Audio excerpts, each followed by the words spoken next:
नाम क्या है भैया आपका? विश्वजीत घोष। विश्वजीत घोष, जो नाम है, जो हुगली से आए हुए हैं और सोमनाथ का पैदल यात्रा कर रहे हैं, जो जिससे हम मिले और हमको बहुत अच्छा लगा। और सनातन धर्म की जागरूकता बहुत ही ज़रूरी है आज के डेट में। जिस तरह की घटना हो रही है, बांग्लादेश की घटना हो रही है, पाकिस्तान के हिंदू को मारा जा रहा है, बांग्लादेश के हिंदू को मारा जा रहा है, तो ये भैया को हम देखे और मुझे बहुत अच्छा लगा। और इसके लिए हम इससे विचार पूछे, आप कहाँ जा रहे हैं कहाँ नहीं, तो ये भैया बोले हमें कि सोमनाथ का हम पैदल यात्रा कर रहे हैं, जिसके बीच में मुझे देवघर का ज्योतिर्लिंग मिल गया, बाबा बैजनाथ धाम, जिसका मैं दर्शन करने के लिए जा रहा हूँ अभी। और हमारे दुकान में ये मिले और हमको मिल के बहुत खुशी हुई।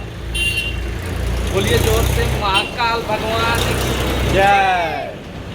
बाबा बैद्यनाथ धाम की जय। हर हर महादेव। हर हर महादेव। আমি এসছি এখন এই জামনগরে এসছি। জামনগরে এখানে ভাই সুমিত কুমার আছে আর দাদা कुमार शाह। সুমিত কুমার শাহ আর অজয় কুমার সিং। তো দাদা দোকানে আমি এসছি, এখানে একটু দুপুরে একটু সন্ধ্যায় ভোজন সারলাম। আমি বৈদ্যনাথ ধাম যাব, দাদার সঙ্গে দেখা হলো, খুব ভালো লাগলো।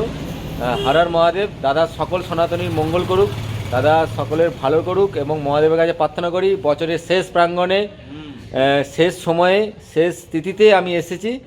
আজ 28 তারিখ। এখান থেকে আমি বৈদ্যনাথ ধাম যাব এবং দাদাদের জন্য আমি মহাদেবের কাছে জানাবো এবং আপনারা আশীর্বাদ করুন যাতে বৈদ্যনাথ ধাম যেতে পারি। হর হর মহাদেব। हर हर महादेव।